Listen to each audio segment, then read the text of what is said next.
The Tampa Bay Buccaneers now 7-6 after losing 24-20 to the 2-win New Orleans Saints. Not an ideal way to start this stretch of division opponents. They have got a quick turnaround. Thursday Night Football and the Atlanta Falcons are looming. We're going to break it down and take your calls, all that and then some. I want to hear cannons. Downfield, pull up, ball to the 5, touchdown Tampa Bay. Mike Evans does it again. Fire the cannons, Bucs. It's first and goal. That's picked off. And who else? Rondé Barber.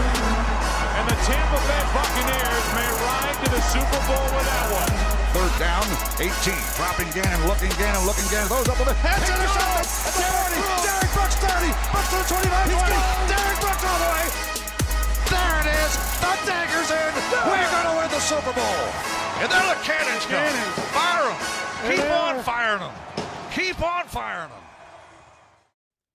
Evan, I don't want to overreact, but that may be one of the more painful Bucs losses we have seen in quite some time. And I mean, we've had, the Bucs now losers of their last 6 out of last 7 games. They they have really shown us some stinkers here, and this one seems to hurt the most. Not to say that they overlooked New Orleans, but we know that this time of year, New Orleans loves nothing more than to ruin their playoff chances. And right now, the Buccaneers at 7-6 are tied with the Carolina Panthers for first place in the NFC South.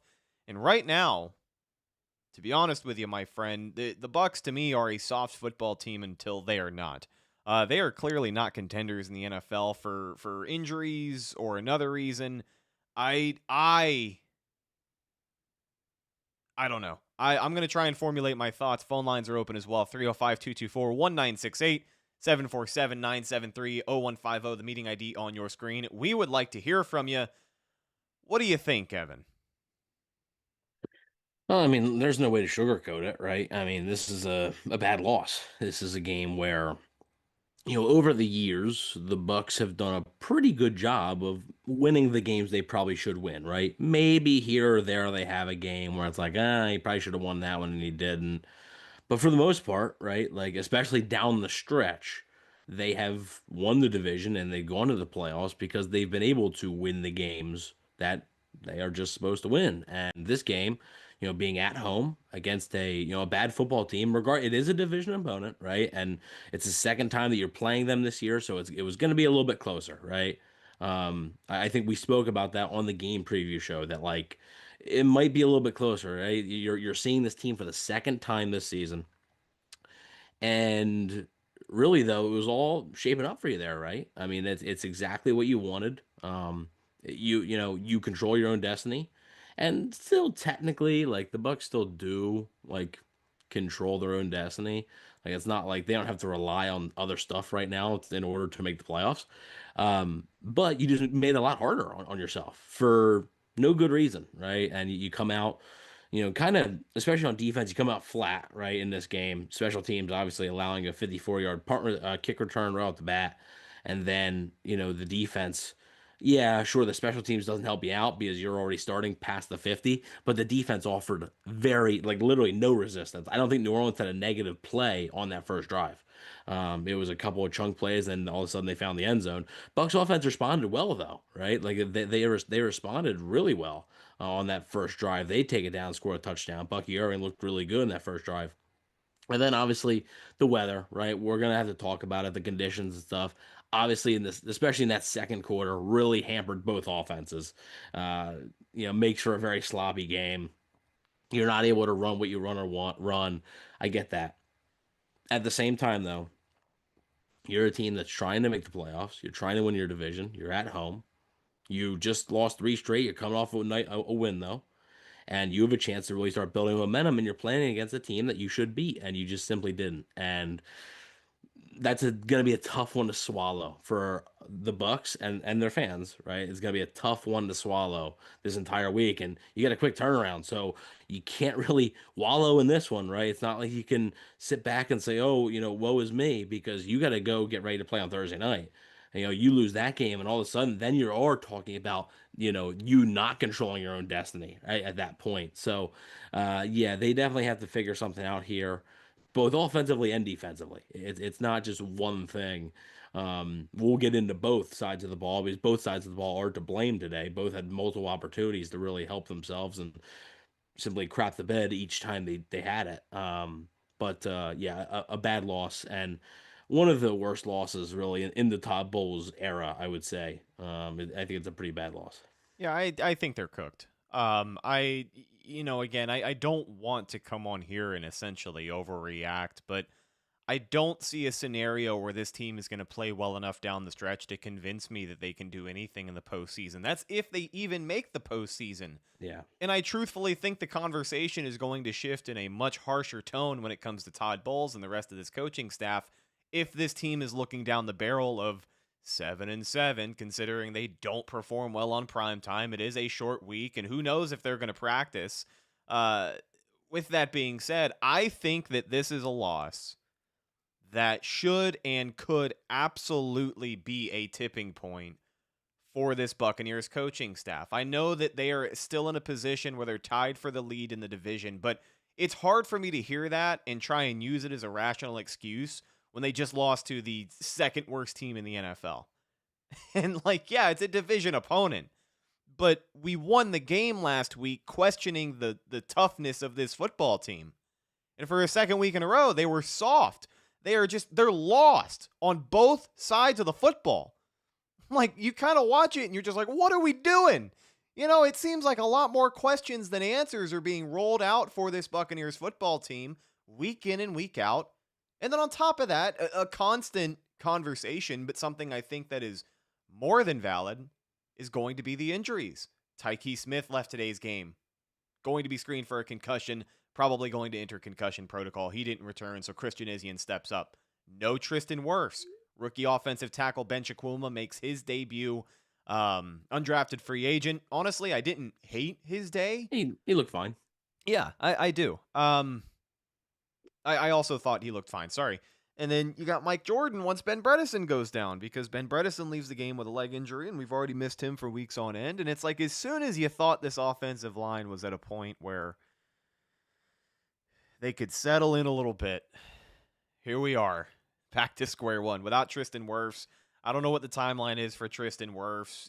He was questionable, so hopefully he's ready to go Thursday night. Mike Evans pushing to come back Thursday night, but it's just simply not fair to expect Mike Evans to be the sole factor that's going to fix this Buccaneers offense. The wide receivers cannot get separation. Your offensive line can't get a push up front. And unfortunately, your quarterback is just making too many mistakes right now.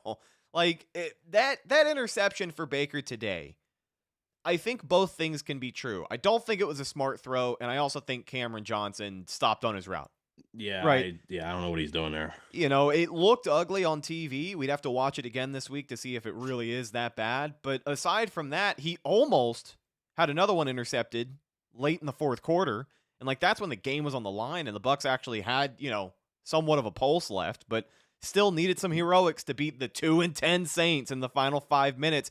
I'm just sick and tired of it. And it's, again, we can look at the losses where they give us a stinker against the Rams and these NFC powerhouses and they can't beat the good teams, blah, blah, blah, blah, blah. It is what it is. There's a lot of parity in the NFL this year, and that's also going to be brought up. But the Bucs are soft, man. Losers of their last 5 out of 7 games after starting 5-1. And when you look at that 5-1 stretch, when you look at prime time against Houston, what kept us in the game? What won us the game?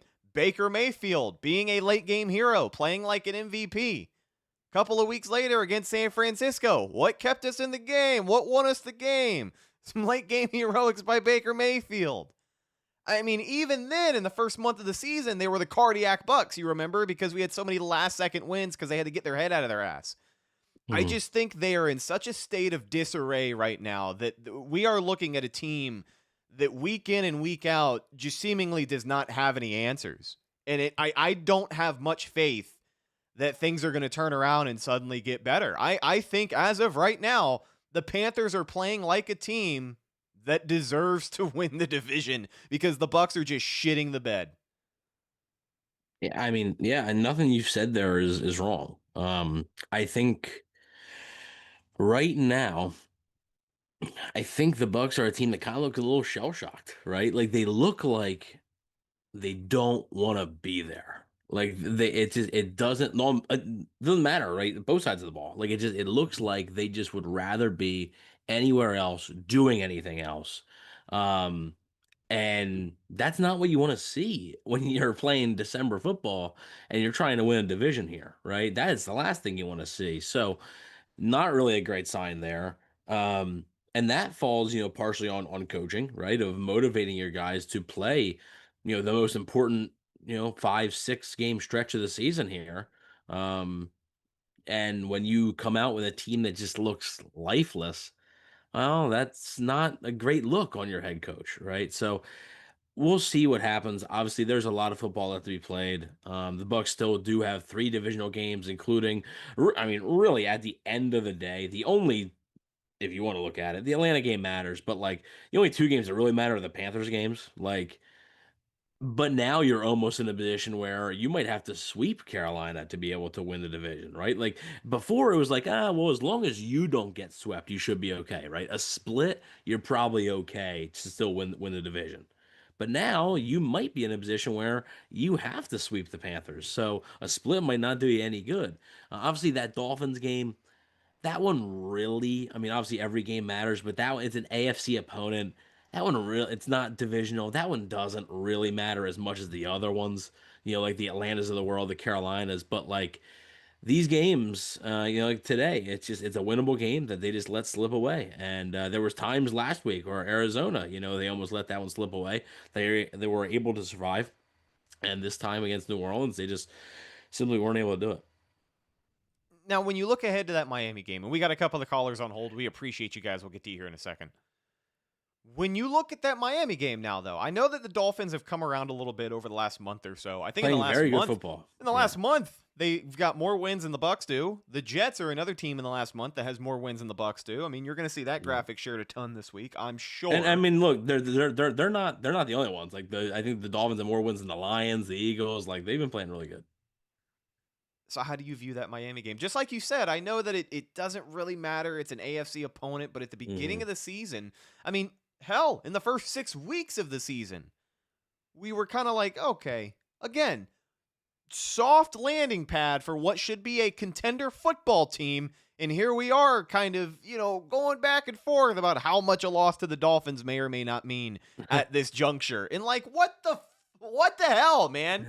This just is not, I don't know. I think that something's got to change, brother. So I think right now, it's an average football team, right? Because I don't think they're bad, because if they were bad, you don't beat the Seahawks, you don't beat the 49ers, you don't beat the Texans. Like you don't win those games if you're truly a bad football team.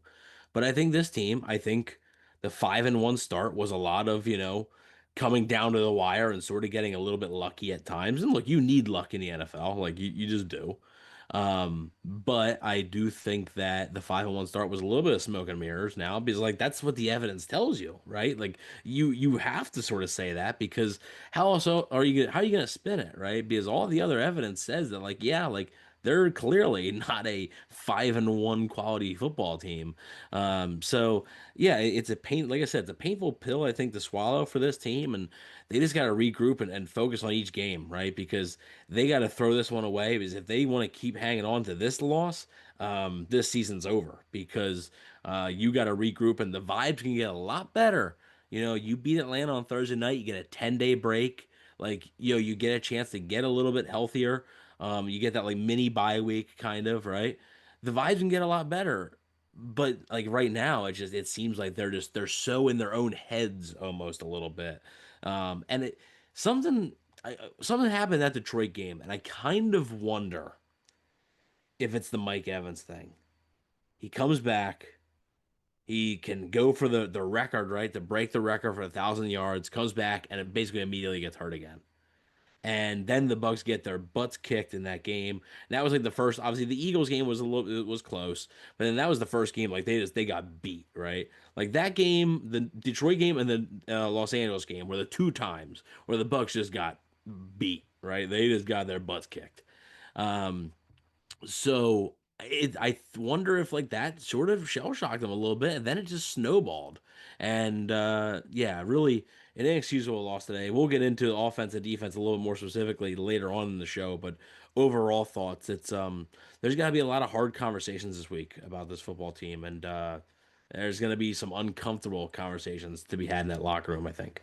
Pardon my phrasing, but if we're going to point to anything happening that week against Detroit, I mean, we can look at that. That's the point in the season where this Bucs team just got their balls chopped off. Like, Yeah. they have not played.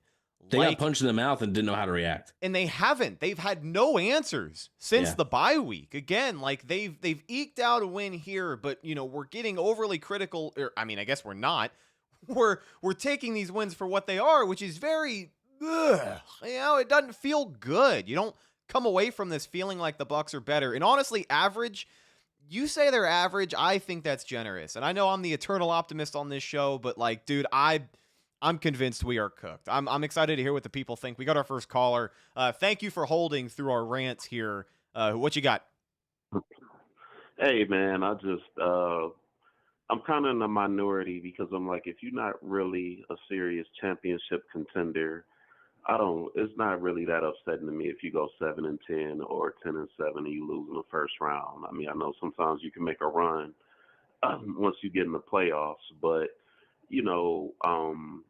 that first half of that Philly game when we were down 24-6 and the Detroit game, and one of the things with the fan base and even the ownership, like, I was just curious to see how 49ers fans was talking because they lost Bosa, they lost Warner, they haven't had their number one receiver all year, been playing with a backup quarterback, and, they're 9-4 and they like frothing at the mouth, man. Like, who wants some? They want all the smoke.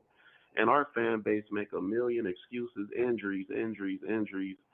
I must have heard about injuries about 1 million times.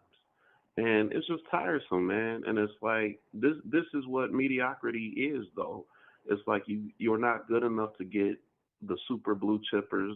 You're not, bad enough to get them, but you're not good enough to seriously challenge. And like I've been saying, I called you about a month ago after the Bills game, like, hey, man, we ran for 200 yards and we lost the game. Like, that hardly never happens.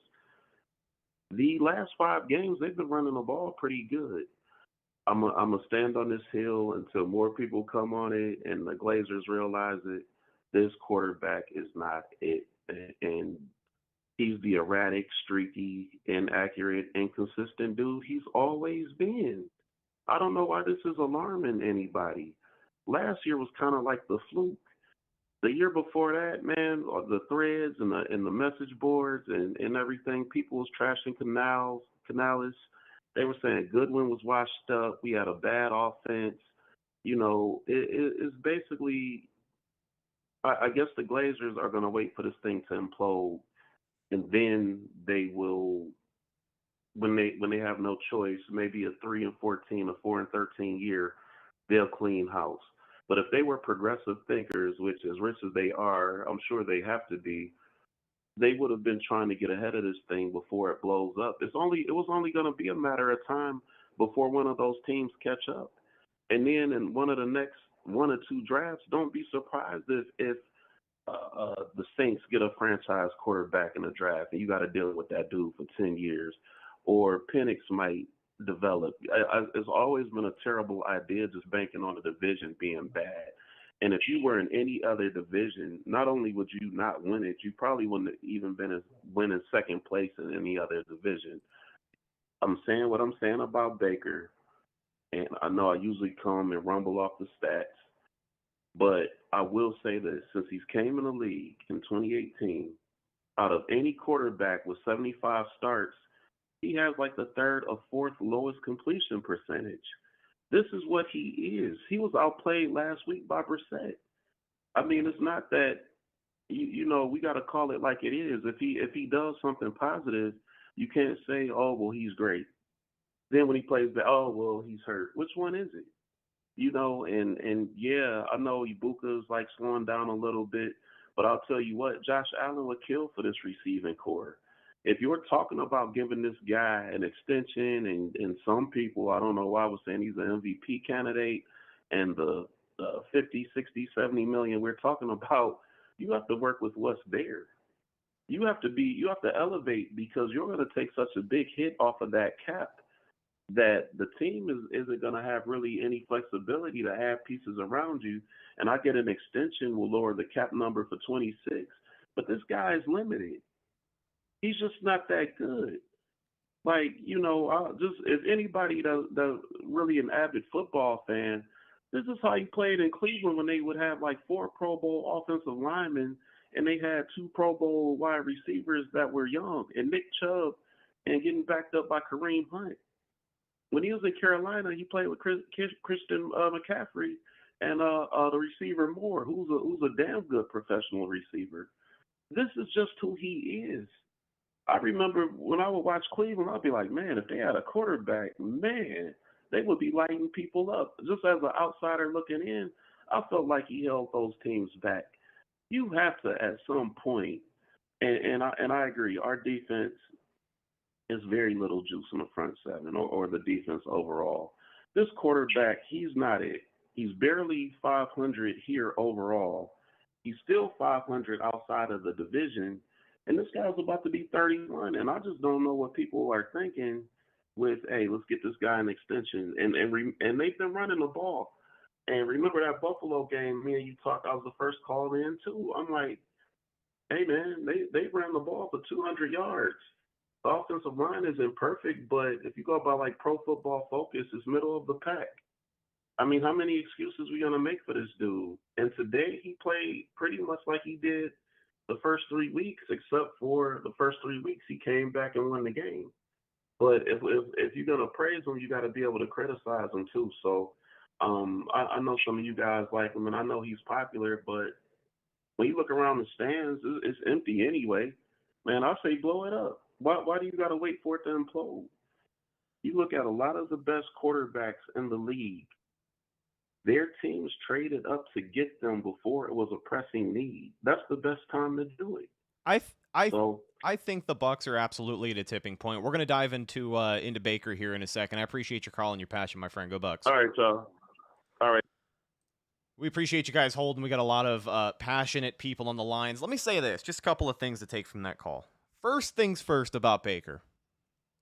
Let's just throw some objective stats out here, okay? As of right now, this comes from John Ledyard. He just put this out.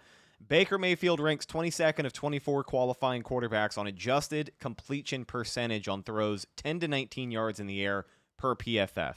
He is 18th of 26 qualifying on throws of 20-plus air yards. Baker made one pass attempt today over 10 yards. The Chris Godwin 25-plus yarder was a lot of yards after catch. The Bucky Irving 24-yard screen pass touchdown was a lot of yards after catch. That's obviously going to be part of the conversation. But another thing that's going to be a part of the conversation, he started 8 for 8. He had 60-something yards and a touchdown, right? Then the rain really started to come down. Yeah. Things were a little bit less clear. On top of that, he goes into today's game without his left tackle.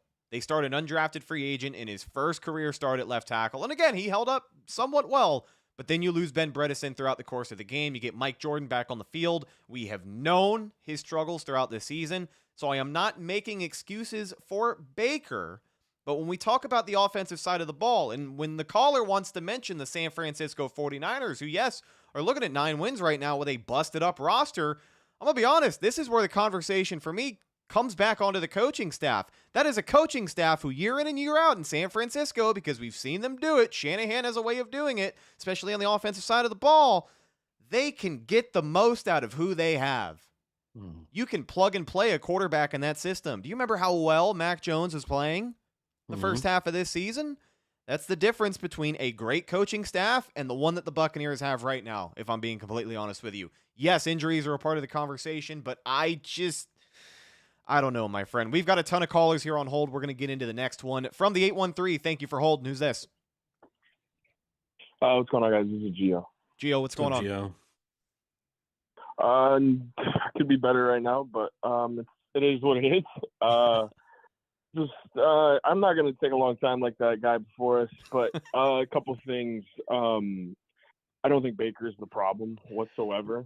I think his play has declined a little bit in the past couple weeks, yeah, but without Baker, this team probably doesn't have 7 wins. I think this defense is, at the very best, it's mediocre. I think Todd Bowles has a lot to blame for that, and I don't think he's also a good coach in general. I don't think that he should be coaching this team next year. I think he should be fired after this year, unless this team goes to the NFC Championship. I don't see a reason to keep him because every year towards the end of the season we're declining. 2 years ago it was the divisional round. Then we go to the wild card, and then if we go this year, I have a feeling we'll lose in the wild card. But it's frustrating because this team at one point was, what were they, 6-2, I think? Yep. And now we're 7-6. And we play in the worst division in football, and we benefit from that a lot because if this was any other division, we would be 2nd or 3rd on a good day. Yep. And a little side note, Emeka Egbuka, he's dropping a lot of passes, and I don't understand why. He had a wide open touchdown today and just drops it. Don't understand. But yeah, I think this team is, just like Evan said earlier, this team is average right now, and I think that's being nice. If in my opinion, I think they're bad, but I know that they're 7-6, so we're going to give them the benefit of the doubt. But it's just, this team could be so much better than they are, but they struggle from a poor head coach and they're struggling right now, and I don't know if they'll be able to get anything done in the playoffs. But yeah, that's all I got, guys. Appreciate your call, my friend. Go Bucs. Of course, man. Go Bucs. Another thing, I'm glad that he mentioned Egbuka because we were going to get to that at some point really quickly before the next call, Evan.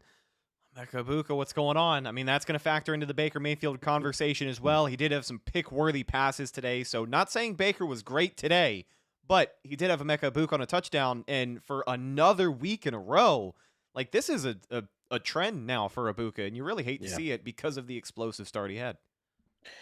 I mean, it's not the greatest throw in the world, but like, you have to catch the ball. I mean, I don't know what, like, I can't analyze it, anything. Catch the ball, right? Like, it hits you right in the hands. There's no defender there. Like, catch the football. It's a touchdown. The Bucs ended up having to settle for 3. That would have tied the game at 24. Yeah. It could have gone to overtime. Maybe you play a different, whatever. Maybe we're talking about a Buccaneers win right now if Egbuka catches that football. And I still think long term, I'm not worried about Egbuka. Like, I think he's gonna be a very good player. I'm really not worried about drops long term, but man, short term, it sure is frustrating to see. And for an offense that's struggling to get much going right now, that's something that does not help. The self-inflicted wounds do not help. So, I don't have any analysis of it. He's got to catch the football, and it's not like these are some spectacular catches. And again, I thought the throw could have been a little bit better. Like a little bit maybe more out in front because he did have to turn, and sort of facing the back. But you have 2 hands on the ball, catch it. I mean, it's as simple as that. And that's the other thing. Like, we talk about Todd Bowles and stuff. What's Todd Bowles? How's that Bowles' fault, right? Like, how's that Josh Grisard's fault, right? Like, that's Mayfield missed Egbuka earlier in the game on a 3rd and 15 or so. It would have been maybe a conversion there. Yeah. Egbuka was wide open. Baker missed him. How's that on the coaching staff, right? So we talk about the defensive side of the ball. We'll get to the defense then because there's a lot to talk about there. But like, is it Todd Bowles' fault that Logan Hall, Vita Vea, and Anthony Nelson can't bring down Tyler Shuck and he runs 15 yards to the end zone? How's that Bowles' fault, right? And this is coming from somebody who, if you guys listened to the show last year, I wasn't the biggest Bowles fan. And a matter of fact, like, full transparency, I would have replaced Bowles last year with Liam Cohen, but I'm not sure if I ever flat out just said that on the podcast, but I would have done that. But at the same time, like, we talk about coaching matters, but player execution matters too. And right now, neither has been there for the Bucs, and it goes hand in hand. Yeah, I agree 100%. I think that we can say a lot about coaching, but the execution has to factor into it. And the fact of the matter is, these last 2 weeks, these guys are uninspired. They look like they don't want to be there. We did have two $2 super chats really quick before we move on to the next call. Nicholas Rodriguez, $2 super chat says 2 words, John Gruden, but which, by the way, figure you guys, 355 people right now in the chat. Thank you all so much. The most we've had all season, which I kind of expected, to be completely honest with you. But then another one from Tusk 3_ or 111 maybe, I don't know. $2 super chat. Is Todd missing any tools or support? No. I mean, I don't know. Like, again, I think player execution's there, right? Like, or I should say it's not there. Like, but like that's the one thing. The biggest thing for me on coaching is that the team just doesn't look prepared on a weekly basis, right? And that's the biggest thing for me. So, how much longer can you sort of put up with it is my question. Yeah. No, I agree. I think it is. It's a valid point. There's going to be some uncomfortable conversations in the weeks ahead. Let's get to some more calls. We got tons of people on hold. We appreciate your patience. Who is this? This is Bahama Buck. Bahama Buck. How you feeling, man? Bahama Buck. Yeah, what's going on? How you doing? First time caller. I watched Buccaneers today, and I really think it's time to blow it up. It's just time. Okay. I don't understand what is going on offensively or defensively. We try everything that we could, but it's nothing. There's nothing extra, you know. There's no motion in the offense, and the passes to Cade Otton on that last play. Come on, man. You gotta come on. Gotta be better, Baker. Yeah, I thought Baker could have given him a better ball there. That was just a heartbreaker, right? Because of how close he is. They got to come out. They got to review it in the final 2 minutes, and it's all a big production just for it to come up, literally a couple of feet short, if not a foot. But blowing it up is, again, there's I'm on the ledge just like you are, my friend. What's the definition of blow it up? Well, there's a few different things, right? Right. To what degree are you saying the Bucs should blow it up? Like, are you out on Jason Light too, or is it really just this coaching staff? No. I think Jason Light could stay because he do find nice pieces in the draft. However, at the end of the day, I watch every Buccaneers game. For some reason, when I watch all the other teams, their wide receivers always open. Our receivers always have to struggle to get open for some reason. I don't know why. I don't know if it's the scheme. I don't know if it's the play calling. But every time, our receivers are never open. We have these 50-50 balls and all this other stuff. And when it comes to Mbuka, I love the guy, but he really dropping a lot of balls. I don't know if they bad balls, but he's dropping a lot of key passes that really could have helped us out. I really had a lot of hope this year when we could have McMillan, Godwin, Evans, and Mbuka spread it out, Bucky in the backfield. But the injuries just taking over. And just one more thing. I would rather just lose and don't win this division. So at least next year, I can play a second place schedule instead of first. Yeah, that's it. Because every time we play, like if we play first again, right? We probably got to play the Rams or Seattle. They would play Philly for sure. Yeah. We got to play Philly. We either got to play Detroit or Green Bay or the Bears now. And we got to play someone out the AFC, probably the Patriots, Broncos, one big team that we can't beat.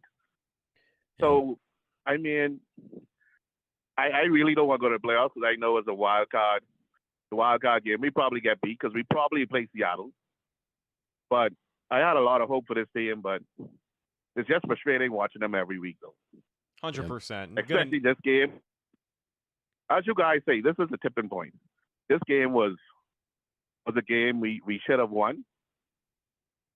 A 2-win team. It sucks, man. Yeah. It's not a great feeling. We appreciate your call, my friend. We're going to get to some more here. But I want to comment. Right. Bahamas, but really quick, Bahamas playing chess, not checkers, for that whole second place schedule thing. So. Yeah, man. Shout out Bahama, man. He's got the right idea. Work smarter, not harder in the long run. I do think that right now, when you look at the Bucs team, some fatal mistakes that they made, you can never account for injuries. You really can't. But even when they were healthy, even when they were 5-1, I think you can look at a couple of things holding this team back from truly being a contender, or at least the level that they want to be. They were close. They were close. And I think, unfortunately, we just put too much stock into what they were at 5-1. Mm-hmm. But these, now when we bring Jason Light into the conversation, I truly think these are going to have to be pieces that come in from outside the organization. I don't think that, when we look at some of the shortcomings on both sides of the football here, I'd say mostly on the defensive side. The struggles in coverage they've had this season, the linebacker position that's going to have to be addressed. I know that we can talk all day about Todd Bowles' system and affecting the quarterback, but you're still missing a dominant presence on this defensive line. It just feels like outside of Vita Vea and Tyke Smith and occasionally Antoine Winfield Jr., there's not a lot of guys on the defensive side of the ball who are playing stellar football week in and week out. It's just not happening. And, I do think to some degree there has to be some personnel decisions made. And I truly think that if the Bucs want to get where they think they want to be, Jason Light just has to be more aggressive. And I think that that's a valid criticism. But let's get to another call here. We got 8 more people on hold. So, dude, thank you all. Yeah, appreciate the patience, guys. Thank you guys for hanging tough with us. And if you don't, I completely understand. From the 661, who's this? Yeah, my name's Kyle. Kyle, Hey, what's Kyle. up, man? Hey, what's up, man? I don't know. I just had a few points. Obviously, pretty devastating today, but honestly, I'm to the point now. I don't even think the team's falling apart, man. I think it's actually falling apart. You know what I mean? It's over with, and I don't know. There's just a lot of things that were consistent at the beginning of the season. Like Buka and sure hands, that's falling apart. Even special teams can't cover anything, especially in that first drive for the Saints.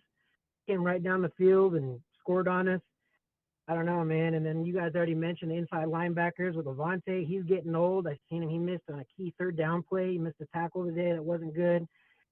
I don't know, man. It's getting really, really old. And obviously you guys talked a lot about needing changes at this point, and I agree wholeheartedly. And even coming down to Baker, I don't know what's happened to him. He's just super, super inaccurate. And over the Otten play on that fourth down towards the end of there, the Ibuka, what would have been a touchdown.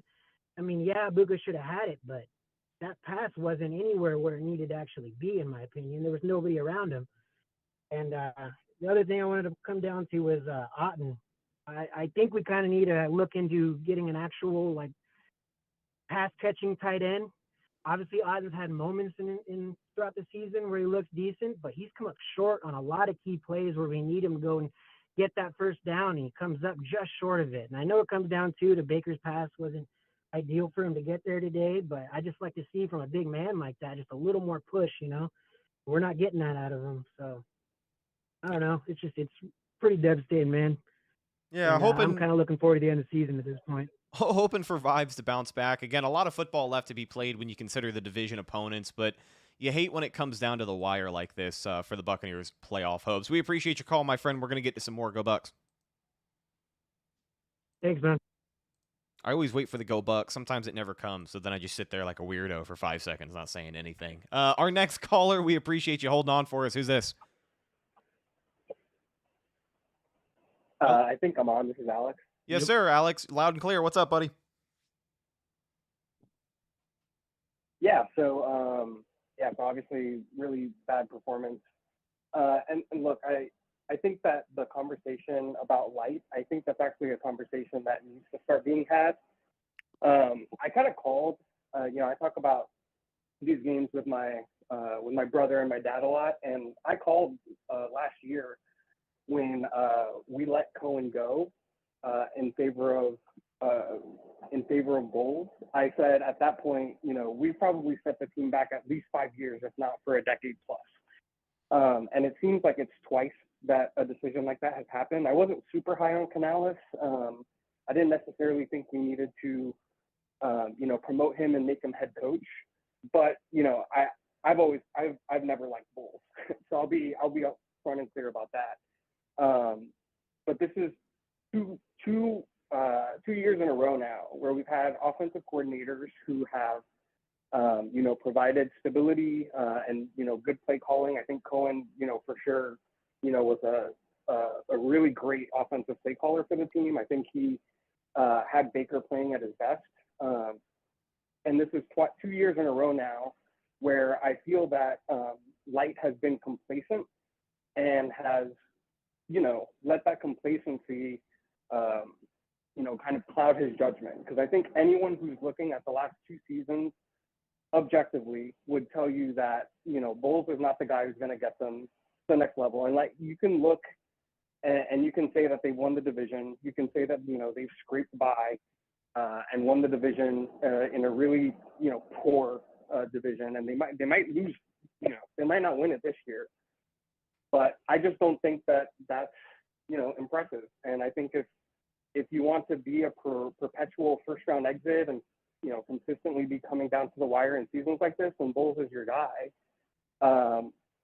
And, this is the fourth year in a row where we've seen these mid-season slumps where the team just collapses.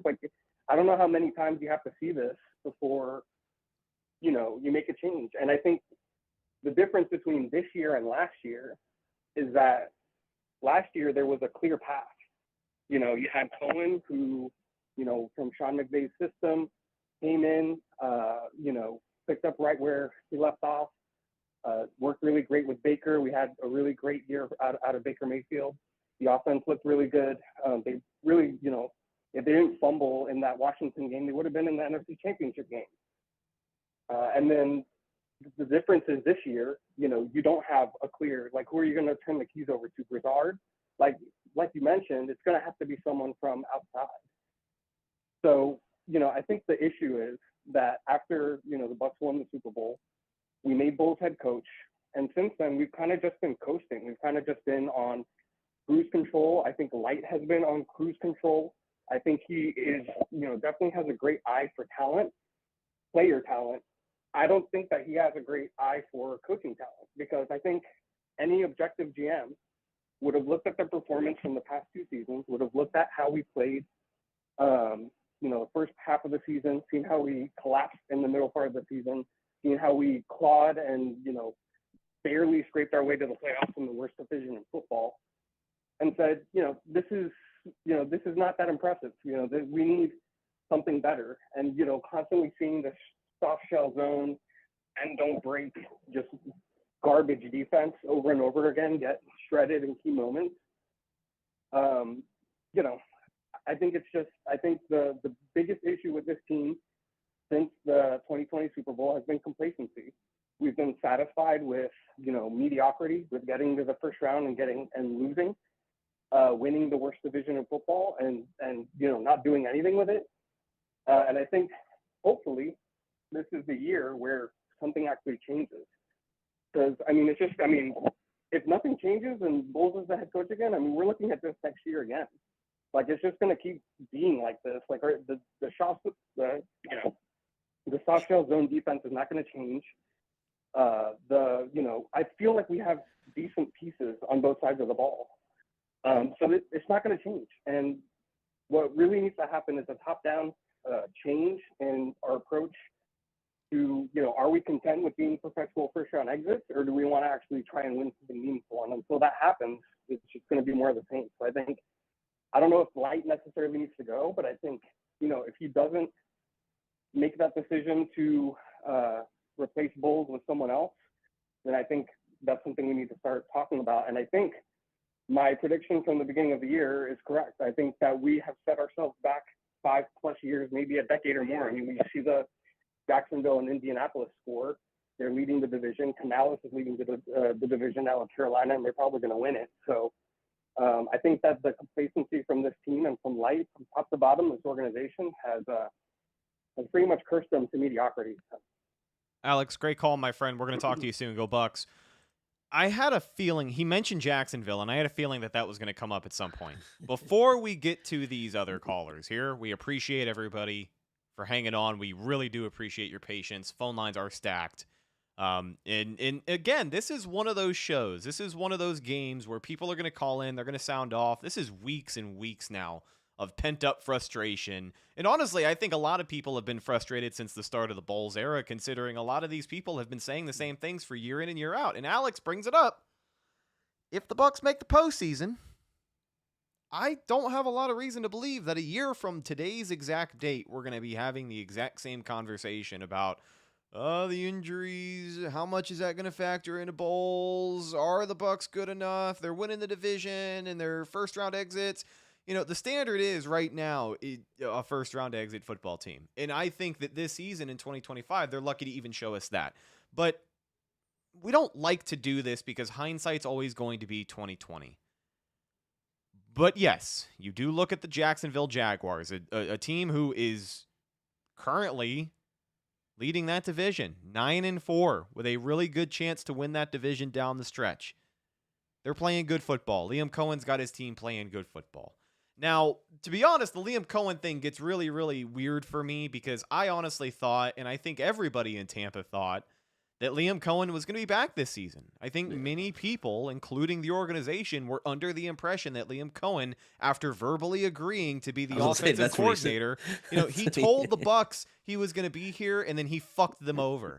And, that's the truth of the situation. Jaguar fans can dress it up whatever way they want, but that is what happened. And unfortunately, right now, it looks like the Bucs are paying for it. But again, when that verbal agreement was made, everybody was kind of in agreement that the Bucs were doing the right thing in retaining Todd Bowles and also retaining a really damn good offensive coordinator. When that was the initial report, Evan, things were very different 12 hours later when it was clear what his intentions were. I just don't know. I just don't know because there was a lot of people that were scared of Jacksonville taking Cohen and did not want them to retain Bowles. Well, yeah, and I don't know if I saw the take about people. I don't know if I saw the take that ideally you retain Bowles and keep going. No, I think there was a lot of people that just wanted Bowles flat out gone and Cohen to take the spot. When you hear people say all the Bucs had to do is fire Bowles and bring in Liam Cohen, what is your reaction to that? My reaction is I think the team would be better, but also I don't do they have a 9-4 record like Jacksonville does right now? I don't know. I don't think so because again, it's not just a coaching issue for me. It's a player execution thing as well. And just because there's a different head coach, Emeka Egbuka's not going to drop the ball. Levante David's not going to miss a tackle on a 3rd and 8. I don't know, right? I think there's, like I said, would they be better off? I do believe, yes, they would be better off. But, just to say, if he was the head coach, everything would be fine right now. I don't know that. They might have the same exact record right now. I really don't know because, the injuries, they're an excuse, but it matters. And just, again, the player execution hasn't been there. Has the coaching staff been there? No, it's got to get better too. But I don't know. We got our next caller. We appreciate you holding from the 773. Who's this? This is Jay Wiggins. How you guys doing? Doing all right, Jay. What's up, man? I just wanted to say, love the channel. Thank you for having me on. It's just a couple of things. The biggest thing, I feel like our front seven isn't talented enough. I feel like Logan Hall, Anthony Nelson, Yaya, Elijah Roberts, I don't think those guys start on a lot of other NFL teams. I think you're asking a lot of them to come in and just do this magical run that JPP, Sue, and Shaq Barrett had in 2020. I feel like Todd is kind of getting railroaded a little bit because I feel like when he had a serviceable defensive line, he won the Super Bowl. He held Kansas City with Tyreek Hill to 9 points. And I kind of feel bad for Todd because I feel like the defensive line doesn't get in. If he plays zone, the quarterback has all day to pick us apart. If he blitzes, now you leave guys like McCollum one-on-one with guys like Devontae Adams or Ole, you've seen today. And that's a recipe for disaster also. So I feel like Jason Light is kind of the guy behind the curtain, just watching this thing kind of burn down and not really addressing certain things. I feel like our linebackers, with all respect in the world to Levante David, Bucs legend, is he's not looking good. And I feel like Dennis looks lost out there. And I feel like a lot of that does fall on Todd, but what is that guy to do at this point? So even if you fire Todd and you bring in another coach, which this fan base probably thinks would make them instant Super Bowl contenders, you still have to address the front seven. You still have to get a decent edge rusher. You still have to get a decent defensive line to get pressure. You still have to get a linebacker that doesn't let the quarterback make it around the corner all the time. And I feel like a lot of fans are just overlooking it, just blaming Todd. And it's like, well, what do you want Todd to do? Now, I'm not here to blame Jason Light 100%, but I feel like at the trade deadline, he kind of sat on his hands a little bit. And I feel like, Philadelphia got, I think, Aguilar for like a 6th-round pick. I don't think that would have been too bad to spend it on that. I feel like we needed a veteran edge rusher to come in and try to help just a little bit. I feel like Jason Light gets a lot of credit for his offensive picks. He does. And I really understand that. But at the same time, we still had a guy like JTS that got picked. We still had other guys that Jason Light brought in that missed. But I feel like at some point we had to address the front seven realistically to have a shot. Hey, but thank you guys for having me on. Go Bucs. Yes, sir. Go Bucs. Great call. Here's the thing about the trade deadline, Evan, is I feel like I don't think anything the Bucs could have done and we've said this before. I don't think there was anything the Bucs could have done at the trade deadline to fix the state of the team right now, right? Like I even if you got a Trey Hendrickson or whatever. Well, maybe. I don't see it. I think, again, because like you talked about Todd Bowles having a serviceable offensive line or defensive line, when the Bucs won their Super Bowl. Yeah, absolutely. He had dogs. He had Shaq Barrett, who was 1 year removed from a 20-sack season. He had Jason Pierre-Paul, who is still somewhat fresh as a recent Buccaneers free agent signing. Those guys were playing well. Ndamukong Suh, Vita Vea, yeah. But he also had an offense that throughout the postseason and even throughout the season was anchored by one of the more consistently good quarterbacks in passing games in the NFL. The Bucs had a lot of world beaters in the offensive side of the ball, and that is something they do not have right this minute. So with Jason Light, again, the trade deadline is something that I can kind of give him a pass on. But Evan, one of the things that we talked about heading into the season was the glaring hole personnel-wise at not only linebacker, but, edge rusher depth. And here we are talking about the shortcomings of these positions. Unfortunately, Hassan Reddick didn't pan out the way you wanted, and you already lost a rookie contributor to injury. So, that was already the scenario that we were talking about in training camp, that if Reddick goes down, I don't know how different they're going to be from last year. So it's I 100% think that is one of those things when we talk about Jason Light bringing in talent from outside the organization, that's a scenario where he has to be a little bit more aggressive. I don't think the trade deadline changes much, but getting prepared during the free agency process and looking around at who's still available, listen, I'm not saying that there is a guy right now with 18 sacks who was playing for peanuts, but the fact of the matter is I do think that there were some level of contributor out there that was available to help this Bucs team not be where they are right now. I think so. And they say, he's only drafted really good players on offense. He's drafted good players on defense. Vita Vea and I think Elijah Roberts for his role is a good player. Yeah. Tyke Smith has been arguably the Bucs' best defensive player. Antoine Field Jr. I still think Zion McCollum is a good player. He drafted Jamel Dean. Jacob Parrish, who a lot of people have sung Jacob Parrish's praises this year. He was just drafted by the Buccaneers. The issue, though, like you said, and I like the one caller about saying, it was before, about him getting a little complacent, right? And that's where we talk about, you mentioned the holes at linebacker. And the holes at pass rusher, or even along the defensive line. And we also are forgetting Kalijah Kancey, right? Because he's hurt right now. Bucs drafted him. That's my issue, though, right? The issues we talked about in August for seemingly the second straight year. I remember it was sort of a question last year as well. Are the same issues we're having on December 7th? We're less than 3 weeks away from Christmas, and we're having the same discussion right now that we had in the summertime. And That's not good. And that's alarming. And it's happened for the second straight season. They've gambled on KJ Britt and it didn't work. And then they gambled on Servante Dennis and it didn't work. They're also gambling that Father Time will not catch up to Levante David. Father Time has caught up to Levante David. That missed tackle like hurt my soul because that was just like it felt like it. Like that was like, man, that feels like the nail in the coffin right there for Levante David. Like that. I mean, it's a 3rd and 8, and it's all on him. Like it's a check down, make the tackle, get off the field, and you completely whiff on the tackle. And a Buccaneer legend will go in the Ring of Honor. Might end up getting his number retired, an all-time Buck.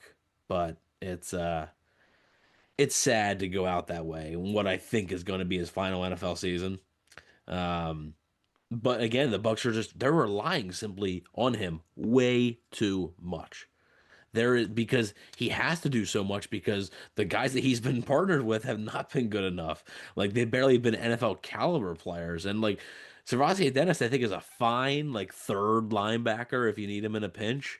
But like he's starting so much and it's all you got pretty much. Like Deion Jones isn't like this isn't 2017. So yeah, it's frustrating with Light with that. And like the trade deadline, I do think like Trey Hendrickson obviously would have made a difference for me at least. But what the realistic options were out there, right? The realistic things. I don't know if there's a move out there that gives them an extra win right now or an extra 2 wins right now. I don't know if that move is out there. So that's why I'm also not going to really kill him for the trade deadline. But I do agree. You know, you said earlier in the show, I've seen a couple people in the chat say it. I agree that, like, regardless, though, he needs to be a lot more aggressive in getting outside talent, outside veteran talent on this team, not through the draft. Like, yeah, and that's look, drafting is the most important thing, right? If you can't draft, you will not win consistently in the NFL. But you also need to supplement your team with the right free agents. And Light, it's not like he's swung and missed. He hasn't really swung that much over the last few seasons when it comes to free agents. And Reddick is like, he's been fine. But like you're obviously hoping for a little bit more out of him. And just, again, it seems like when it comes to an edge rusher, Jason Light is just hoping he can find the pot of gold at the end of the rainbow, like he did with Shaq Barrett, and he'll sign Hassan Reddick, and Hassan Reddick will have 13 sacks, and it'll be great. Well, that's not how it works, man. Like that's Shaq Barrett's the rarity in that situation. So yeah, I think Jason Light this offseason needs to find a way to get some veteran talent in the mix here. Doesn't have to be superstars, but like you need to find some established players here to help supplement these young players that I think have a lot of talent. Curious how this next call is going to go because I don't think he's calling in with a phone, but he's been on hold for close to 30 minutes. This is Nolan. We are getting him in the call now. Maybe his video will pop up. That's kind of what I'm waiting for here. Says he's joining. We'll wait. Hello? Do we have Nolan in here with us? The mic's off right now. Nolan, if you're listening, your mic's off. Going once. Oh, he's been on hold for so long. Nolan, don't do this to me, my man. No. Are you in here? Hey, there he is. Hello, guys. Hey, we can hear you. What's up, Nolan? Hey, we can hear you. What's up, Nolan? Nothing. I'm a youngster.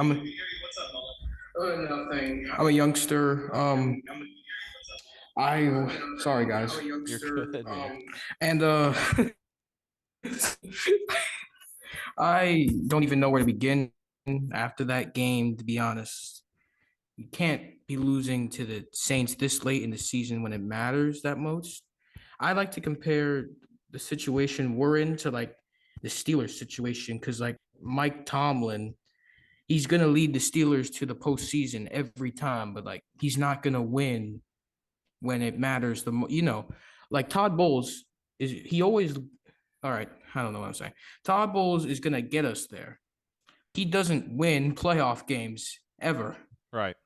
We lost to the Commanders last year in the playoffs, but we made it in. So the GM was like, all right, we're going to keep him because, well, he keeps getting us in. And with the situation we're in, I don't think we're going to win the division, not because of coaching. I think it's because Carolina is just playing better football than us. Mhm. It's fact. That's a fact. I think Carolina is playing better ball than we have. I mean, look at the way we played against the Rams and compare that to the way Carolina played against the Rams. We scored 7. They beat them and scored 31 points. In the rain. So In the we rain. play Atlanta next week, right? Yep. Yes, sir. Okay. So hold up. Oh crap! I gotta leave. Sorry. Oh, you're right. good, Noel. See, no. What a fitting exit for Nolan Brown. We appreciate you holding for as long as you did, my friend. The youngster with the echo. We got a Bucs take or two out of the kid, so that's all that matters. And I think he made a decent point, right? We got a few more callers here as we get to the finish line. We appreciate you guys hanging out with us for as long as you have. Who is this? Yeah, my name is Sahi. I'm from Dayton. What's going on with y'all? How you doing, man? Good, man. I mean, pretty much everybody said it already, but I'm gonna just say, man, I'm a Bucs fan. I'm a rock with the Bucs until the wheels fall off, and it's doom and gloom today because we didn't want to. Nobody thought we was gonna lose to the Saints, but still in first place. We're gonna make the playoffs. There you go. It's gonna be, you know what I'm saying? Who knows what happens in the playoffs? And I know that's how the team feels, regardless of anything, trades, missed pass to Buka. Baker Mayfield, he's just going to have to make plays when they count. They just got to keep fighting, man. Terrible, terrible loss today. I feel like Baker is a good quarterback. He's a great leader. It's just the accuracy issues is just going to, I feel like ultimately is what's going to cost. I don't think we could win a Super Bowl with Baker Mayfield. He's not consistent enough over the middle. And it's a tough road because teams can just hone in on the short passes. Yeah. And when the deep passes are open, who knows if Baker's going to hit them? Unless it's Mike Evans. That's the only person he can hit downfield. So, I mean, it's going to be interesting to see. Those Carolina games are going to be the end-all, be-all. So they just got to stay healthy, man. The injuries are killing this team. When I turned on the game, I completely forgot Wirfs was out. So I knew it was going to be a struggle offensively. And the team has been dealing with that all year. So with a team like this, I know we mentioned the 49ers and their injuries. Their coaching staff and they're so good that they can overcome those injuries. And their system just works. Bowles, he's on his third offensive coordinator in 3 years. So we're still trying to piece it together and figure it out as the season goes. So it's going to be extremely tough year in and year out when your offensive coordinator leaves every year. And you pile on the injuries and all that stuff. And we're relying on rookies to make plays. Chuck Wuma is out there, undrafted free agent, starting at left tackle. It's going to be tough. But the positive is the team is right there. And who knows what can happen. We got J Mac and Mike Evans coming back. I just would love to see more creativity on the offense. Devin Colt, one of the most explosive players on the roster. Why are we relying on Cade Otton 100% of the time at the tight end position? I get it. He's Mr. Reliable kind of. But come on, I would just love to see more creativity out of the offense and a little less predictability and less motion on run plays. Yeah. I get it, but it just tips off the defense every time. You do motion one way, send the guy the other way, and then the run is going to go to the opposite of the second motion guy every time. And it's just come on, we can't win like this. We've got to be more pass heavy on first down. And give Bucky Irvin a freaking break. He gets the ball 20 plus times a game whenever he's available. We're just wearing him down. And he got hit in the backfield 3-4 times today. and I thought it was over when he like rolled his ankle a little bit. We've just got to be better overall, and I don't know how it happens because each week they just come out and do the same thing. Yeah. The same thing week in, week out. And it's just like, are we watching film? Are we game planning for their opponent? Or are we just trying to do what we want to do? You know, and it's extremely frustrating. I don't know how Todd Bowles hasn't had like a medical emergency on the sideline, because these games are like coming down to the wire each and every week, and it's a strain and it's a fight to get a first down. Yeah. And it's just like, what are we doing? I don't know. Hey, great call, my friend. Go Bucs. I think Todd Bowles, to be honest, has either got some really good blood pressure medication or some damn good edibles that he's, loading up on before the game, because, the lack of emotion is something that everyone's going to talk about, but I don't even think that's not something I get too hung up on, because literally last week we saw the clip of him, cutting into guys on the sideline. Is that a thing, though? Because here's my counterpoint to that. And I'm not saying, look, Tony Dungy was a lot like Todd Bowles, right? The Bucs won. Obviously, they didn't win a Super Bowl with Tony Dungy, but the Bucs won an awful lot, and then Dungy later on with the Colts wins a Super Bowl. So it's not like that can't work. But I also am a believer in the team takes on the personality of its head coach. When a fiery Bruce Arians is in there, and I'm not saying you have to have the fiery, Bruce Arians type, and I'm not saying you have to have that, but I do wonder if, because and obviously Bowles, I'm sure in the locker room and stuff like that, I'm sure he gets animated sometimes. You just don't see it, but that's also not really his nature at times, though, right? And I just wonder if, has this team taken on the personality of its head coach, and it's a personality that is a guy who is going to try and keep a level head, right? Isn't going to try and get too down, isn't going to try and get too high, I wonder that. So, and I'm not saying that's an awful thing. It's just, I look at a Bruce Arians coach team, and we watch that for 3 seasons, and then you watch a Todd Bowles led team for 4 seasons, and it just feels a little different. From the 813, who is this? Yo, what's up, y'all? It's BK Jackson, man. Give me there he is. What's up, man? Yeah.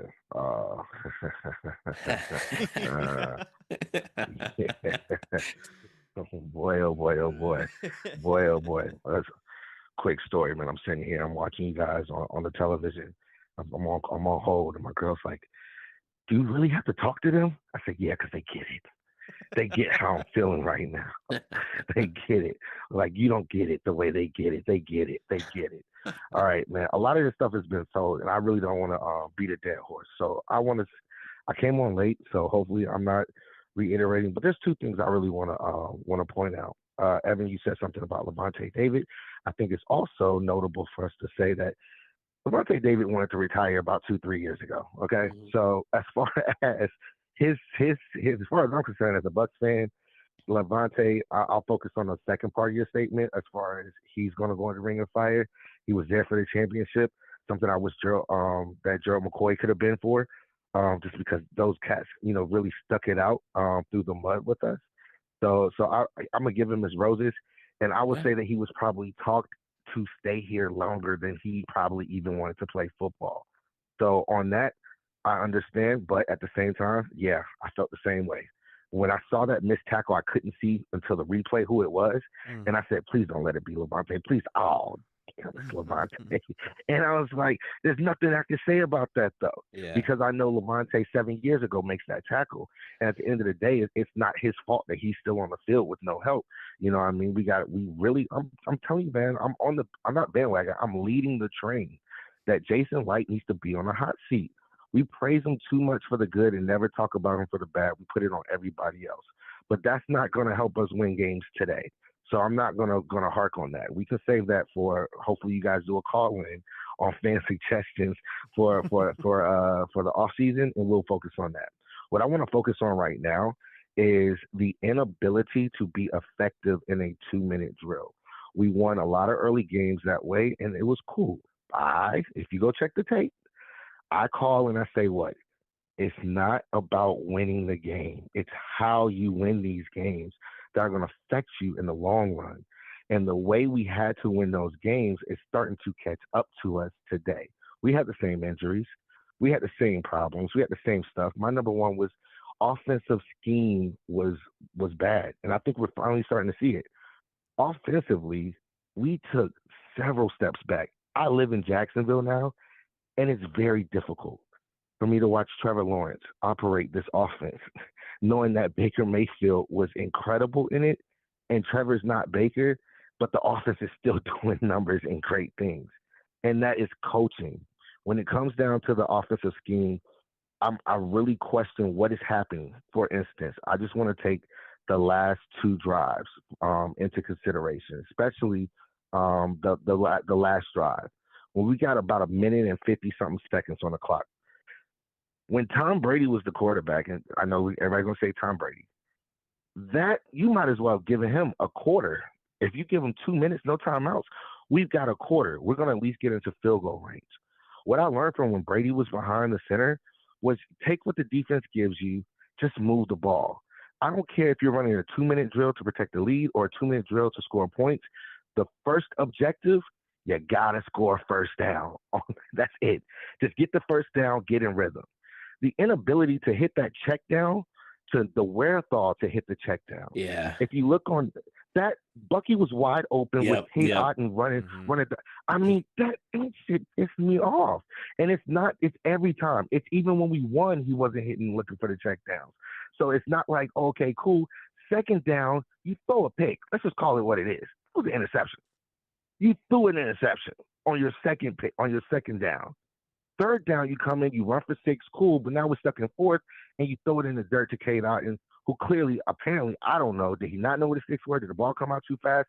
Was it the fact of the matter of Baker he stepped up just a little bit too late? He had just a slight half a second more time than you thought, but you're playing two backups on the left side, and you're feeling pressure on the left side. So I ain't never played quarterback in the NFL, but I can understand that. But at the end of the day, it's the inability to be cool in those situations and still make the right decisions. That's when it comes to Baker, and I say, dang, I appreciate the dog, but there's a difference when a champion is sitting behind the wheel and when you have somebody who's just a solid, good football player. The wherewithal to take what the defense gives you, even if we check it down. We got a minute and 50-something seconds. Timeouts wouldn't even be an issue. We get that first down, we get back to the boom, we got a rhythm, and now we keep the defense on their heels instead of getting behind the sticks, and now the defense is on our heels. And that to me is, at the end of the day, is what it is. The drive before that, okay, cool. We could say it's a better catch. We could say that that rookie dropped the ball. And we could say that Baker needs to throw a better ball, in my opinion. But regardless, he was wide open. So what I can't say is coaching. When I talk about scheming open, whatever, like Mbuka very rarely is going to get those. We looked at Mbuka as Rookie of the Year, and I don't think enough is being said. They slowly talked about it, but they didn't go into it. And Mbuka looked like Rookie of the Year as long as Mike Evans was on the field. When Mbuka became Mike Evans in the number one, he wasn't the same Mbuka. Also, remember who we have. I will say this. I'm just saying that Seattle game, he was really good, and Evans wasn't there. Okay, I'll give you one game. But the other one, one game. I'm not saying that he's not good. I'm not saying he's not good. I think he's going to be a damn good receiver. That's not my point. My point is that you're asking a lot from this rookie, and this rookie is not that guy just yet. That's what I'm saying.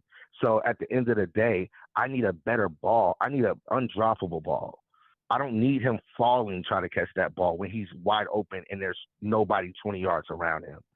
I need you to put that on the numbers to where if he's falling, it hits him in the numbers and he falls just right into the end zone. I need that from my veteran quarterback. That's what I need.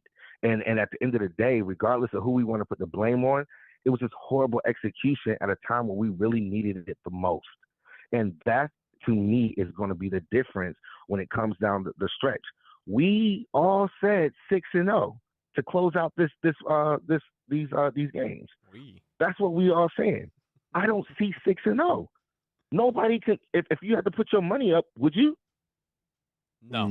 I you know what I mean? Sure as hell wasn't saying 6-0. I was telling people this week I wouldn't be shocked if they lost. Well, I mean, I guess what I'm let's put it this way: we should be 6-0. We should go 6-0. I think there's enough talent on that field, even with Tristan off. I think it comes down to players and decision making. This is my last point. At what point do the players take the game out of the coach's hands? But we kept getting beat in that 5 to 8 yard range, right in the middle of the field. Yeah. At what point? This was the whole game, bro. This wasn't just first drive, second drive. When they needed a play, that's where they went. At what point does somebody in any of those middle positions say, all right, I'm going to take this. I'm going to take this. I'm going to take this. And when you guys raise a very important question when you say that the team has the team taken over the Mike, take over Bowles' persona. The issue is we don't even know what Bowles' real persona is, right? So we can't even answer that question because we don't even know who our head coach is. We know what we see and we know what we think based on rumors from player stories and how, you can have somebody fall out with the GM but still love the coach and say, I'll run through a brick wall for him. You know what I mean? So that there's some type of loyalty there. But I just question, man, like I knew when Devin White was on the field, because Devin was very vocal, that he says, all right, I'm going to make a play. I'm going to end this game. When you talk about Warren Sapp says, no. When the game's on the line, we want to be on the field. We don't want an offense. We want to close out the game. We want the game in our hands. I don't know if I get that from that defense. There's not a single player where I say dog, like that aggression, that Ray Lewis, that Warren Sapp, that just nastiness to where it's like that's the guy that we can lean on to give us the encouragement to keep going. And I worry that those are the type of players, that's the type of attitude, and more importantly, those are the type of plays that differentiate those bubble teams like us from winning games like this. You have to beat the teams that you're supposed to beat if you're gonna be a good team, or you're gonna be 10-7, trying to figure out if you're gonna make the playoffs or not, or a first round exit. And that's who the Bucs are right now. BK, and I'll just sit back and listen to you guys. We appreciate you, my friend. Go Bucs. We'll talk to you soon. So a lot to break down there, Evan. And I know that we're as always with BK. Yeah, 100%. A lot of things laid out on the table there from BK and a lot of solid points. And let me say this. You brought up the Emeka Egbuka touchdown, and we can say that it was a bad throw from Baker. We can say that, any NFL player should be expected to catch that pass. Both things can be true. But I think that play is just a perfect example of everything that is wrong with the Buccaneers offense right now. Because when Josh Grizzard gives them a great play design and Emeka Egbuka runs a great route and gives himself, 5 yards of separation compared to anyone else near him, he drops the football, right? And it's almost like a microcosm, if you will, because it's just, if it's not one thing, it's another with this Bucs offense. And I think that, again, the execution errors are going to factor into it. The play calling is all going to factor into it. But even when you got the damn play call, you can't hang on to the football. And then on the defensive side of the ball, it was simply too easy for New Orleans. I thought that, the slant routes, the cushion, really the wide receiver cushion that New Orleans was able to be afforded on those quick looks over the middle of the field. I thought it's the middle of the field. It was unacceptable. Like it was just far too easy of an option for them. And that is the state of the Buccaneers on both sides of the football. Don't even get us started on special teams. Yeah. When he said, I always knew when Devin White was on the field, he was like vocal. I was gonna say, well, I always knew Devin White was on the field because there was always usually somebody open. Yeah, right. I think it was another That's thing. That's how I knew he was on the field. Another thing, too, that I'll probably push back on just a little bit is he kind of mentioned the identity of Todd Bowles. He's like, we don't really have a good idea of the identity of Todd Bowles. And it's like, well, I think we do. Because it's been 4 years. It is the definition of insanity. What is it? Doing the same thing over and over again and expecting different results. Like, it doesn't feel, even this season where it feels like Todd Bowles has made a lot of improvements as a head coach. 4th down. Ooh, fourth down was not good for them today. But fourth down this season, his ability to kind of bite the bullet and go for it at times has paid off for him. And I think it's good. That's a good development, but that's about it. It's a good development. But again, outside of that, it doesn't feel like him or his team have developed a killer instinct, which is something that was spouted by our quarterback not even this time a month ago. Believe it or not, Evan, we got more calls we're going to get to here from the 727. We appreciate you guys. Let us hear it. Hello, going once, going twice. Hey, how you doing? Good, my friend. Who's this? Hello? Hey, my name's Drew, first-time caller. What's up, Drew? Been watching you guys for a couple weeks. I feel good that other people have, I'm not crazy. They see what I'm seeing. But, yeah, a couple points. I want to, been listening to the other guys. I believe, one, I think Jason Light, I like him. We should keep him. He had a Tom Brady promo code for a little while, but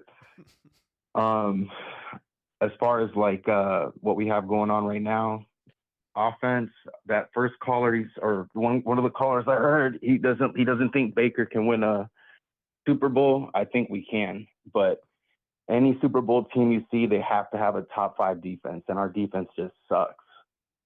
Starting with number 8, Dennis. I can't stand him. But yeah, yeah, I'm trying to make my bullet points, but yeah, just our defense sucks. And like what the other caller just said, like the attitude of the head coach, like we just don't have any dogs that just want it more. Mm-hmm. You can scheme it up, we gotta play it better, gotta coach it better, but you just gotta want it. Yeah, I'm just here listening on. Basically, I love Todd Bowles, but at the same time, I think it's his time that we got to let him go. Grizzard, I think we should have brought in some kind of veteran offensive coordinator. Liam put us in a tight position with the timing of it, so couldn't really fill that spot with somebody reasonable. But yeah, I don't know if that was like a Dirk Cutter situation where you fire Todd and then hire Liam. I don't know. I mean, it looks like a good idea now, but I don't know back in February, January, if that was like a really like on the table to do. Yeah. Should have been. Yeah. But yeah, I'm trying to think of just the bullet points that I'm seeing, but Emeka, dude, like that like I heard y'all talking about, maybe it was a hard catch or a bad pass. I don't care. If he doesn't drop 2 or 3 balls a game, I would let that pass go, but he does it every game. We crowned him way too early, and he's a nice guy, humble guy, man of God. I love it, but you got to catch the ball. Like these are all the balls, like all those quarterbacks you've had at high school, college. Like, man, I wish he could get it. They're coming. It's there. And don't put one hand up, put 2 hands up. You know what I mean? Like, this Grizzard guy, really, he's probably the most frustrating part of this team. And it's just like, make it make sense. I heard he like graduated from Yale, but you have Shepard filling off a defensive end, and then he's crushing Bucky. Yeah, that was a tough Thank look. God Bucky was all right. I'm like, bro, are you serious? Like, I think, I'm like, I think somebody said it. It's like all these motions, like, bro, line up. It's 4th and 1. Just man on man, double the gap that you're trying to go into. Let the backside rusher go. If you can make a play coming 12 yards down the line, all right, we shouldn't have got it. Let's just get it. It's really frustrating. I thought we could at least win this game, but what I've been saying for weeks, like we can make the playoffs, maybe win one game, one and done, but I don't, even if we get McMillan and Evans, this Grizzard guy sucks too much for it to make sense. Hey, great call. Great call, my friend. We appreciate you. We're going to get to the rest of these and break it down, but we're going to talk Josh Grizzard here in a second. Go Bucs. Thank you. So I'm going to do something crazy here in a second to wrap up, but really quickly, I'm just going to say this about Josh Grizzard. With everything that we have said today, and even everything that we've seen in these losses, I'm still not at the point where I'm like, yeah, Josh Grizzard is the biggest reason for why they're not good on the offensive side of the ball. I don't feel like, I do think that there are some things he can do better. But again, we talked about that Emeka Ibuka touchdown drop earlier on. That's a great play design. It was a great run route by Ibuka, and it just comes down to execution. Like, Grizzard's not out there making those catches, and yes, you can say that about coaching. But even then, when we want to talk about coaching, I think Todd Bowles and the defensive shortcomings are going to be a bigger conversation than the offense right now, and the injuries are going to be a part of that, of course. All right, so we're going to do something really fun here. I don't know if the people on hold can hear this or not, but I'm just going to let everybody who's on hold in at the exact same time, and we're going to see. Wait a minute. We're going to see. Yeah, I don't know if this is a good idea. We're going to see who gets to it first. How many people are there? I don't know. We're going to. Uh-oh. Somebody's getting yelled at. Who's this? Let it rip. This is Jim. What's going on, guys? Hey, this is Ethan calling from Nashville, Tennessee. How we doing? Good, fellas. How we feeling? Oh, don't Not everybody good. go. Frustrated. Ethan, tell me about it, my friend. Well, here's what I gotta say, man. By the way, everyone else listening beforehand, super cool to hear y'all's points, but dude, it's just repetition these past few years. I'm happy to say I was born the year of Tampa sports, 2003, and just all the success coming from the franchise and stuff then was just, super cool to learn about growing up and getting into football then and stuff. But man, it is so frustrating looking at just these past few years. You see that we have those hot starts at the beginning. We're going like the 3 or 4 wins, and we lose one big game to that hard opponent, and then the big boys come in, those big teams, Philly, it's Detroit, Green Bay, whoever, or someone out of conference, New England, which I was in person for that one. I flew down and I got to see that. That sucked. That was brutal. But you see this happen again. It happened this year. It happened the year before. It happened the year after that. And you're wondering, when is this going to stop? When are we going to break through? And I know everyone's talking about Todd Bowles. That's the main point, and I'm going to go with it again too. And I'm going to compare to the Pittsburgh Steelers. The Steelers have had Tomlin for a while. People like him, people don't like him. I don't. And one of my best friends, he's a big Steelers fan, and we've talked about that too. They're kind of stuck in the same position, and they've been in it for a while, where they're like, oh, hey, he's never had a losing season. They barely make the playoffs every year, and then they get knocked out immediately. They lose those big games, and I'm seeing that with the Bucs right now. I don't know if anyone else is, but I really do see the same thing with the Bucs right now, and it's frustrating. I hate it. And I think we had our out this past offseason with Cohen. We had our out. We could have broken that cycle, but man, that whole situation too, also frustrating. It was just super sad to see. I was so excited. I'm like, okay, cool. We're keeping a no coordinator. Like, Baker can have some consistency. The offense can be consistent. And then, I'm in Jacksonville, head coaching. I'm like, God dang it, man. Yeah. And I like the hire internally with Grizzard. Bit wishy-washy about that. It's just, I don't know, man. A lot of questions. I'm frustrated, just like everyone else. I hate to see this, because I know there's some talented players on this team, and I know they can go far, but it starts with coaching and holding the locker room, and I think the locker room has been lost today, unfortunately. Great call, Ethan. We'll talk to you soon. Go Bucs. All right, let's get to some more here. You fellas are still on the line. Next up. Yeah. Next up, who do we got? Who's this? Jim. Hey, what's going on? I think Tim got you beat there, but we're going to keep you both on the line. Tim, what's up, buddy? Oh, hey, listen, my point with this whole season is, and I'm not blaming Grizz, but I can, he just doesn't seem to have a feel for the game in the most important moments. Like in the New England game, it's the 2-minute warning. It's 3rd and 2. It's 2nd and 2. On 3rd and 2, they throw a pass, and then they go for it on 4th down and don't make it. Okay, and Baker gets sacked.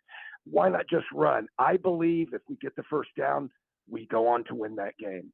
Okay, in the Buffalo game, we're down 37-32. Same thing. We're running all over Buffalo, but in that key 2nd and 2, he goes to 3rd and 2, and he throws. Okay, and again, not successful, and then Buffalo scores.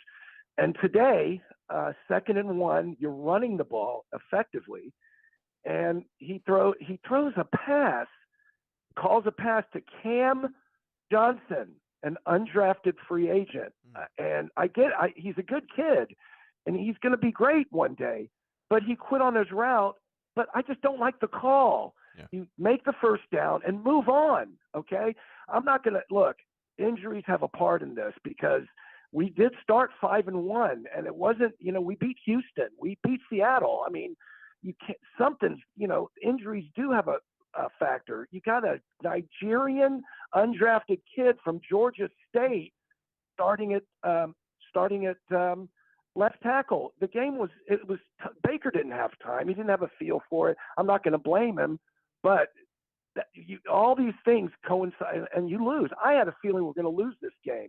Now the defense, you fail on 3 crucial fourth down plays, and but the defense can hold them to a field goal once in a while, and they didn't.